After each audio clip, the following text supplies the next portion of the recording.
The U.S. Judicial Branch, Checks and Balances. In this section, we'll discuss the judicial branch in terms of its place among the three branches of government. When the U.S. Constitution was written, the Founding Fathers decided that there would be three separate branches of government instead of just one. These three branches of government would exercise the power that were given to them by the political process. Separation of powers is just a constitutional doctrine in which we divided the U.S. government among the three branches, the legislative, executive, and judicial. We do this because there are several types of power and duties of the government which have to be discharged, and we decided to break them up among the three branches. The government must have the power to administrate, legislate, and adjudicate. So the executive branch got the power to administrate. That means to enforce laws. The legislative branch got the powers to legislate, which means to make the laws, and the judicial branch got the power to adjudicate, which means to interpret the laws. The Founding Fathers then gave names to these different branches and how they were going to be expressed in the central government. The executive branch was going to have the presidency and the accompanying bureaucracy to administrate. The legislative branch was going to be Congress, who was going to make the laws at the central government level, and then the judicial branch was going to adjudicate through the courts and the court system. And so the Founding Fathers decided on how they were going to check and balance the power between the three entities. The first step was done. They created three different branches in order to separate the powers of government. Now they needed to figure out how to share the power among the branches. They realized that if you had three branches, all competing for power, it might be a problem that one branch would try to rise up and take powers from the other, or that a second branch might come up and try to become the strongest.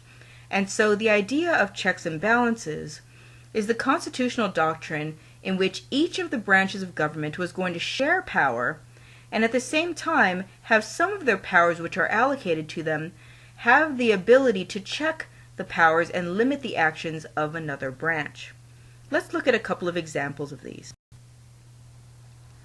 So we have our three branches of government, the executive branch, the judicial branch, and the legislative branch.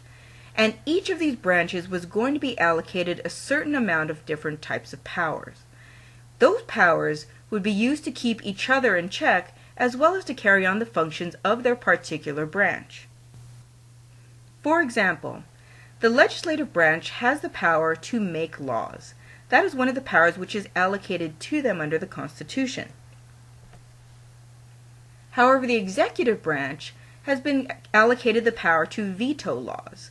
So this is a check the executive branch has on the legislative branch. When the legislative branch acts in terms of making a new law, the executive branch can check that power by choosing to veto. Similarly, the judicial branch has a check on the legislative branch in that when the legislative branch chooses to act in form of making a law, the judicial branch can then interpret that law and define what the law means and how that law should be carried forth and executed through the executive branch's functions. Another example would be a president issuing an executive order. The president is able to do this as part of the powers of the executive branch. The legislative branch, however, has the power to check this power of the presidency. Congress can refuse to fund the order. Even though the president can issue an executive order to do something, the legislative branch can check this because Congress has a power of the purse.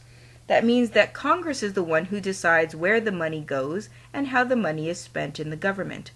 The president may make an order, but would not be able to carry it out without Congress actually allocating money to it. And then lastly, we can look at the power of the judiciary to declare laws unconstitutional through its power of judicial review.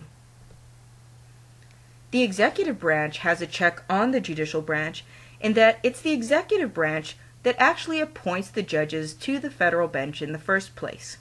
And so the president will be the one to make those nominations and choose those judges. The legislative branch, on the other hand, actually has the power to confirm the judges. So even if a president decides he wants to nominate and appoint a judge to sit on the federal bench, the Senate has to actually confirm that nomination. If the Senate fails to confirm the nomination and decides that this is not a judge that they want to have sitting on the federal bench, then the president has to start all over again with a brand new pick. And so while the executive branch has a check on the judicial branch's power to declare laws constitutional, the legislative branch in turn then has a check on the executive branch to decide whether or not those judges are actually going to take the bench. The politics of appointing judges is actually something which is very important. And this is because the judge that gets appointed has their term for life. If you remember, we talked about federal judges being appointed and it being very difficult actually to remove them. And so when a president is deciding to appoint a judge, it's a very, very important decision for them. Not only will this judge be able to declare presidential acts unconstitutional, but this judge is going to be in there for life, and if the president chooses properly a judge who thinks the way that he does, perhaps has the same views that he does, then that particular judge's thoughts and actions are going to continue in the judicial branch for the judge's entire lifetime. And not only that, those decisions made by this judge will continue on in precedent of the written decisions which that judge comes up with.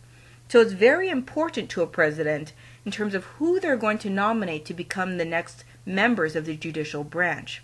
It's also, conversely, important to justices to think about when they're going to retire. You've seen this in the recent retirements of some Supreme Court justices we had on the bench. They decide when they're going to leave the bench because, of course, they're in there until they either pass away or they choose to retire. And so they may think about which president or which party is in power and time their resignation accordingly to make sure that the next president who's coming up and who will have the power to appoint somebody to fill their seat would put someone in who might not overturn the decisions which they had made in their term.